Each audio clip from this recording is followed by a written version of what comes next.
Joining us from Seattle, Washington this morning, Erik Ristuben, Chief Investment Officer at Russell Investments, where he helps oversee about $160 billion worth in assets, joins us. Erik, good to have you back on the program. I guess we got to start off with Apple's earnings, right? Crushing estimates and crushing the street estimates, at least. But you're saying that right now, U.S. corporates at a profit margin peak. What does that mean going forward?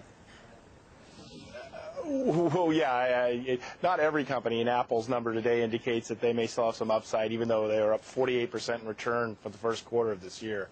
But if you look at corporations in the U.S. broadly, profit margins are about 22% of GDP right now. That is significantly north of the average percentage profit margin in the U.S. In order for the companies to generate the next unit of revenue or next unit of earnings, they're going to have to hire people and more likely build the capacity. So you're going to probably see those profit margins beginning to come down and the growth rate decelerating in terms of earnings. Okay, but do you still buy into stocks then, if that's your expectation? Do you still buy into technology, into financials and consumer discretionary, the sectors that you've been advocating? We do, and I think today's Apple number, although a stunning example of why you should have some faith in consumer discretionary stocks or technology stocks, depending on how you view the iPhone, I think you really, give an indication that we're in a global economy.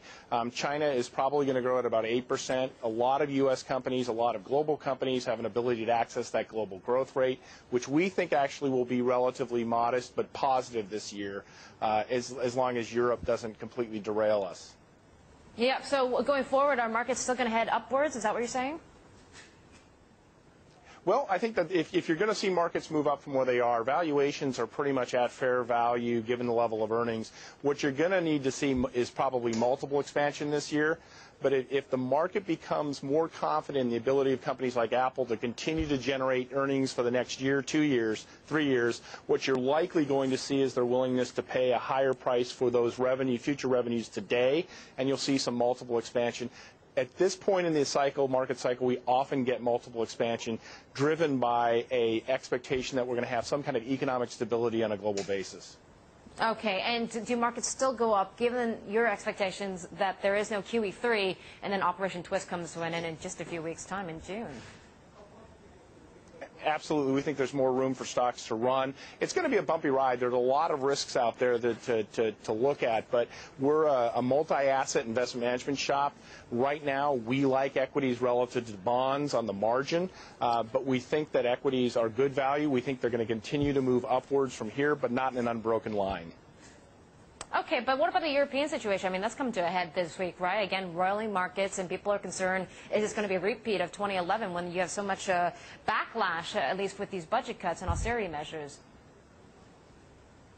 Well, it could. I mean, that possibility always exists. But when you look at the reaction of markets, first of all, the reaction to negative news in Europe this year has been significantly more modest than what it was last year.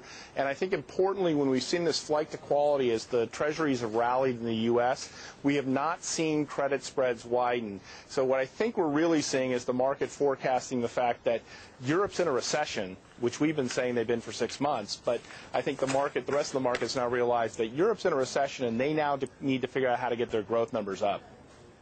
All right. Erik, always a pleasure. Thank you so much for your time today. Erik Ristuben of Russell Investments joining us from Seattle, Washington this morning.